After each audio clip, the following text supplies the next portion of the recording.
Hi friends, share বাজার রহস্য চ্যানেলে আপনাদের স্বাগত। আশা করি আপনারা ভালো আছেন এবং সুস্থ আছেন। ফ্রেন্ডস, নিফটি আজকে 23,382 অর্থাৎ 178 পয়েন্ট নিচে ক্লোজিং দিয়েছে। ব্যাংক নিফটি 49,981 অর্থাৎ 178 পয়েন্ট নিচে ক্লোজিং দিয়েছে। ব্যাংক নিফটিও 178, নিফটিও 178।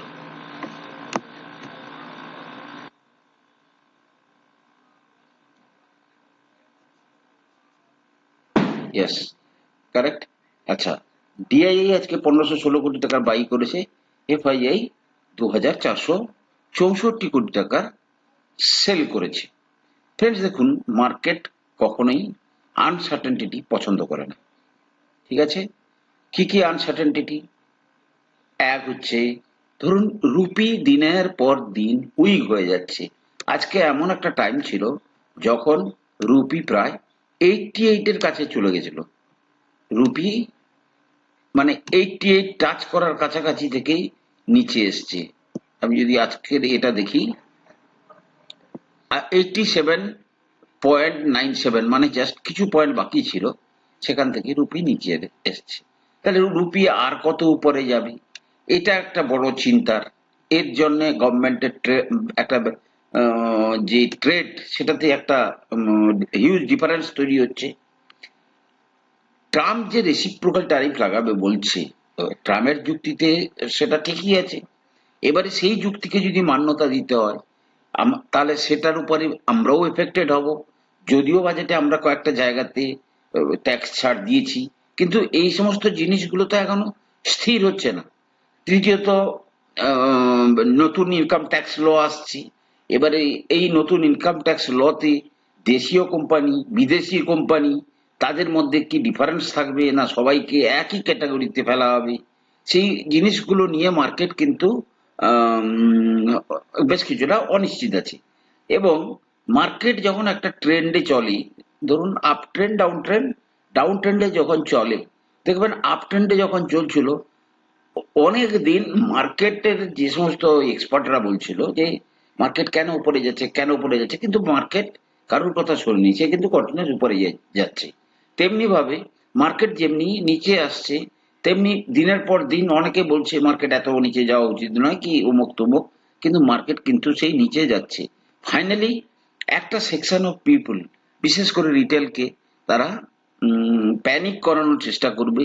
এবং সবচেয়ে বড় জিনিস, যদি এই সময় যদি কোনো বাজে খবর চলে আসে, তাহলে মার্কেট একদম পুরো তার যে মানে অ্যাকচুয়াল কারেকশনটা যেখানটাতে যেতে চাইছে, সেই কারেকশনটা করার জন্যই লোয়ার লেভেলে স্টে করছে।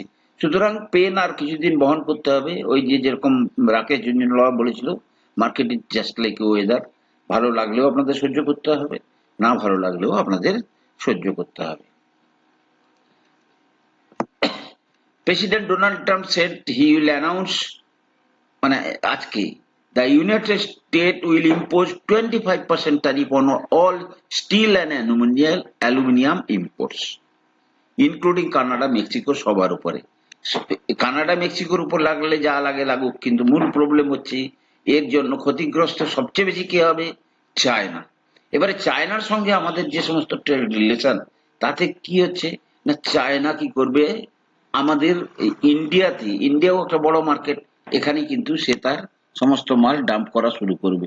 এখন আমাদের দেশকেও, আমাদের দেশীয় কোম্পানিগুলোকে প্রোটেক্ট করার জন্য বিভিন্ন রকমের আবার ট্যারিফ লাগাতে শুরু করতে পারবে। সুতরাং সব দিক দিয়ে ট্রাম্প একটা এলোমেলো পরিস্থিতি তৈরি করে রেখেছে। সবার মধ্যেও সবচেয়ে ভালো খবর যেটা, যে আমাদের নরেন্দ্র মোদী এই সপ্তাহে কিন্তু সামনের বুধবার, মোস্টলি বুধবার কি বৃহস্পতিবার, উনি আমেরিকা যাচ্ছেন এবং আমেরিকাতে গিয়ে ডোনাল্ড ট্রাম্পের সঙ্গে মিট করবেন। এবং যেটা বলা হচ্ছে, prime minister Narendra Modi is preparing additional tariff cuts ahead of a meeting this week with President Donald Trump that could boost American export to India and avoid a potential trade war, government official set. এগুলো সব বলা হচ্ছে, just speculation, কিন্তু কি হবে না হবে সেটা কিন্তু ট্রাম্পের সঙ্গে যখন নরেন্দ্র মোদীর মিটিংটা হবে, তারপরে কিন্তু বোঝা যাবে। তো ফ্রেন্ডস, বর্তমান এই পরিস্থিতিতে আমি বলবো দয়া করে large small cap, micro cap এগুলো থেকে টাইমিং একটু দূরে থাকুন। কারণ কি, এদের কারেকশন আর কত হবে না হবে একটু অপেক্ষা করাটাই বেটার হবে। কারণ কি, মার্কেট সবসময়ের জন্য ইরেশনাল, সে কোন দিকে কোথায় কাকে নিয়ে যাবে হয়তো মনে হচ্ছে ভালো, কিন্তু ভ্যালুয়েশনকে দেখিয়ে তারা হয়তো আরো নিচে নিয়ে যেতে পারে। সুতরাং আম, যে যতটুকুই কিনছেন সেক্ষেত্রে লার্জ ক্যাপ কিন্তু অত্যন্ত সস্তা ভ্যালুয়েশনে পাওয়া যাচ্ছে। বিশেষ করে আমি এখনো বলবো রিলায়েন্সের দিকে দেখুন। রিলায়েন্সের যে কারেকশন প্রায় 9 মাস হয়ে গেল।